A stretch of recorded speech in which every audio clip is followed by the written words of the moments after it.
এটা হচ্ছে মূল কারিগর হচ্ছে ভাই, এটা কিন্তু হাওয়ার বোর্ড। হাওয়ার বোর্ড? ইয়েস ভাই, এটা মানে হাওয়া দিবে আর চালাবে? হাওয়া দিয়ে আর চালাবে। আর এটা হচ্ছে ফাইবার। আচ্ছা ভাই, এটা যদি হাওয়া যদি ছেড়ে দিই আমরা, তাহলে তো এটা একদম বাস করে নিয়ে যাওয়া যাবে না? হ্যাঁ হ্যাঁ, ভাঁজ করে নিয়ে যেতে পারবেন। আচ্ছা। বাট এটা কিন্তু আমার কাছে হাওয়ার মেশিনটা আছে। হাওয়া দিলেই চলবে, তাই তো? হ্যাঁ হ্যাঁ হ্যাঁ, হাওয়া দিলে এরকম ফুলে যাবে, তাই না? হ্যাঁ এটার ভিতরে কিন্তু আমরা হাওয়ার মেশিনও আছে আমাদের কাছে। হাওয়ার মেশিন আছে? হ্যাঁ, আমরা দিয়ে দিব আপনাকে। আচ্ছা, আপনি নিয়ে চলাবেন। ওকে দর্শক বন্ধুরা, এই বোর্ডটা যারা নেবেন তারা কিন্তু হাওয়ার মেশিনও বাইরের কাছে পেয়ে যাবেন।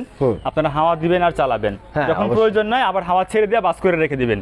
ভাই এটাতে কয়জন বসতে পারবে? এটাতে ভাই মূলত 6 জন বসতে পারবে। 6 জন বসতে পারবে? হ্যাঁ। তো ভাই এটা তো এটা তো কিন্তু ইঞ্জিন পিছনে আছে ভাই। আচ্ছা, 40 হর্স পাওয়ার ইঞ্জিন দিয়ে চালাবে। 40 হর্স পাওয়ারের? হ্যাঁ ইয়েস ভাই।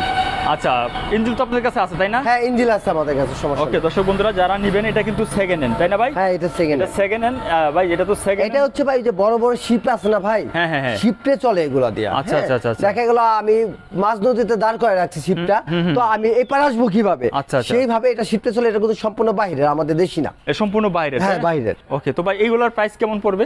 এটা ভাই ইঞ্জিন ছাড়া পড়বে 2,20,000 টাকা। ইঞ্জিন ছাড়া? ইঞ্জিন ছাড়া।